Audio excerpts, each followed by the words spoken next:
The British Prime Minister has told auto workers a trade deal with the US will protect thousands of jobs in the sector. According to Associated Press, Keir Starmer said he chose to announce the agreement at a Jaguar Land Rover plant as soon as I knew this deal was coming in today, because it was so important to the industry. The deal, he said, will save thousands of really important, skilled, well-paid jobs in Britain. He told the workers that the deal means US tariffs will now be cut from 27.5% down to 10% for 100,000 vehicles every year, adding, "I know from when I was last here, how much that will have been weighing on your minds when you knew the size of the tariff that would otherwise be in place." As part of the deal, President Donald Trump has agreed to cut tariffs on UK autos, steel and aluminium, while Britain will buy more American beef and streamline its customs process for goods from the United States. The symbolically resonant agreement still has yet to be finalized, but it suggested that Trump was still able to negotiate with other countries after his vast set of tariffs stoked fears around the world of an economic downturn and higher inflation. The announcement provided a political victory for Starmer and offered a degree of validation for Trump's claims that his turbulent approach on trade may be able to rebalance the global economy on his preferred terms. No new deals have been reached with America's largest trading partners, including Canada, Mexico and China. Trump has left the highest tariffs in place on China, sparking a confrontation between the world's two biggest economies. Washington and Beijing are sending officials to Switzerland this weekend for an initial round of trade talks. I'm delighted to welcome you to say a few words. Thank you. Well done to you. Thank you, Adrian, and thank you to all of you. It was fantastic to be with you. Just a few moments ago, I spoke to President Trump, the President of the United States, and I'm really pleased to announce to you, and I wanted to come to you to announce that we've agreed the basis of a historic economic prosperity deal. And that is a deal that will protect British businesses and save thousands of jobs in Britain. Really important, skilled, well-paid jobs. It will remove tariffs on British steel and aluminium, reducing them to zero. It will provide vital assurances for our life sciences sector, so important to our economy, and grant unprecedented market access for British farmers without compromising our high standards.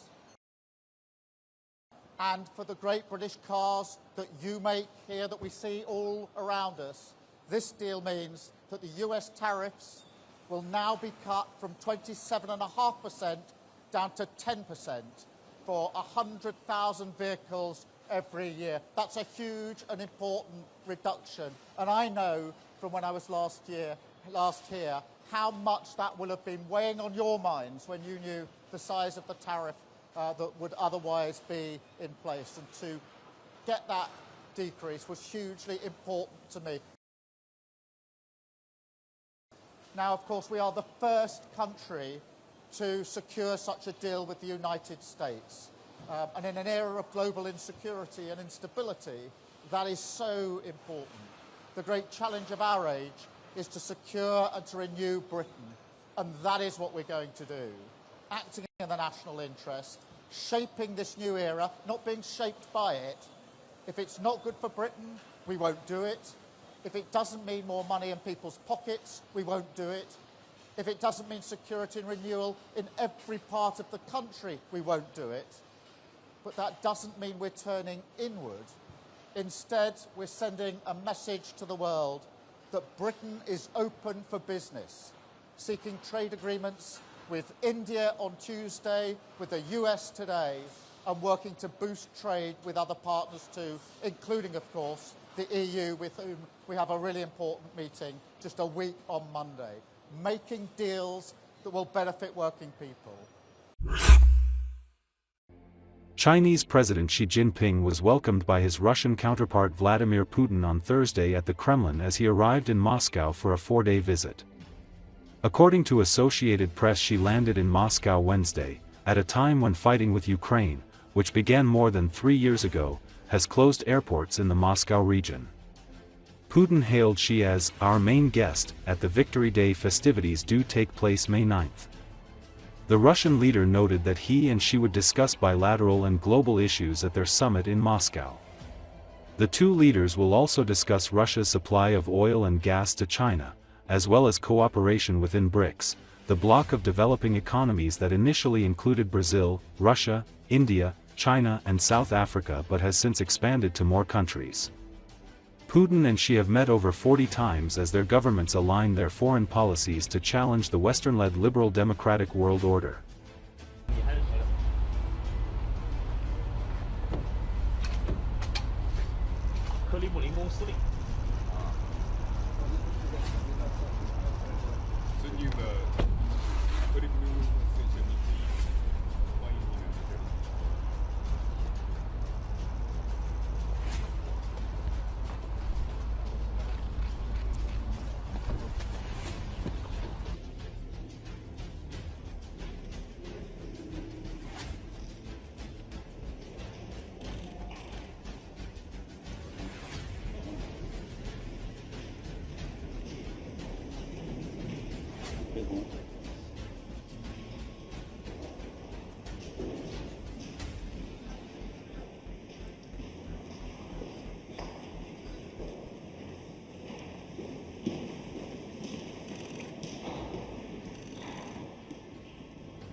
According to Associated Press, Chinese President Xi Jinping arrived in Moscow on Wednesday to pay a state visit to Russia and attend the celebrations marking the 80th anniversary of the victory in the Soviet Union's Great Patriotic War.